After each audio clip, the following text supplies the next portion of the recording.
জি অবশ্যই আছে। আর এই ডাইনোসর কারা আমি সেটা ভালো করে জানি। কোটি কোটি সে বছর আগের কথা মেলা, যখন এই পৃথিবী তৈরি হয়েছিল কিন্তু আমরা মানুষরা ছিলাম না। আমাদের আগে এই ডাইনোসররা এই পৃথিবীতে বসবাস করতো, রাজত্ব করতো আর কি। হ্যাঁ রাজত্ব করতো, পুরো দুনিয়া করতো। কেউ মাটিতে চলতো, আকাশে, আবার কেউ পানিতে। এরা এতটাই ভয়ানক ছিল যে মানুষকেও এরা খেয়ে ফেলতো। আর এদের মধ্যে কেউ বিশাল পাহাড়ের আকৃতি ছিল, আবার কেউ ছোট্ট পিঁপড়ের মতো, আবার কেউ ছিল জলের মেলা ভয়ানক কিছু। আর আকাশের ডাইনোসর তো এর থেকেও মেলা ভয়ঙ্কর। তারা আকাশের উপর উড়ে পা দিয়ে শিকার ধরে তাকে মেরে খেয়ে নেয়। এরা ছিল সেই অদ্ভুত প্রজাতির প্রাণী যারা কিনা পৃথিবীতে মিলিয়ন মিলিয়ন বছর আগে বাস করত। আর এরা এতটাই ভয়ঙ্কর ছিল, যদি ওই সময় মানুষ থাকতো তাহলে মানুষের কোনো অস্তিত্ব থাকতো না। এজন্য এদেরকে শেষ করে দেওয়া হয়েছে। তারপরে আমরা এই মানুষের এরা বিলুপ্ত হইলো কিভাবে, এরা শেষ হয়ে গেল কিভাবে মামা? এটা সম্পর্কে যখন উপর আলা ওদেরকে বানিয়েছিলেন ডাইনোসরদের, উনি ভেবেছিলেন এরা হয়তো আমার সৃষ্টির সেরা জীব হবে, কিন্তু উনি পরে ভাবলেন যে এটা হবে না।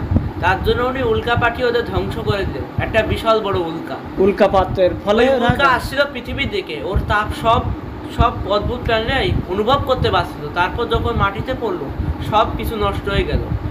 স্থলে আকাশে ওড়া এবং পানির ডাইনোসর নষ্ট হয়ে গেল, মানে সবাই মারা গেল, আর মাটির সঙ্গে মিশে গেল। ওদের প্রজন্ম শেষ। হ্যাঁ, এবার আমরা তারপরে মানুষরাই দুনিয়াতে আমরা এলাম। তুমি কি জানো সর্বপ্রথম যে মানুষটা এসেছিল আল্লাহ পাঠিয়েছিল ওনার নাম কি?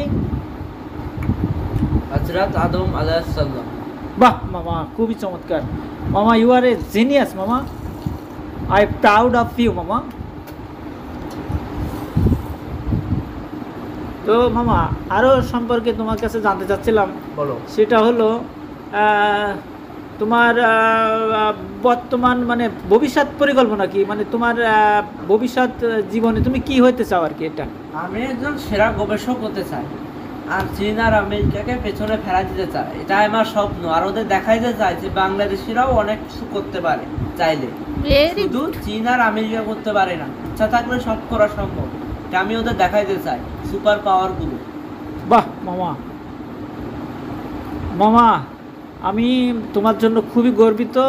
তুমি এভাবে তোমার অ্যাম্বিশন নিয়ে এগিয়ে চলো, আমরা আছি তোমার সাথে। আর আমার টনক টিভি সম্পর্কে তুমি যদি একটু কিছু বলো। আমার চ্যানেল টনক টিভির নাম, টনক টিভির নাম মেলা খারাপ, এটা চেঞ্জ করতে হবে। তাহলে কি নাম দিতে হবে?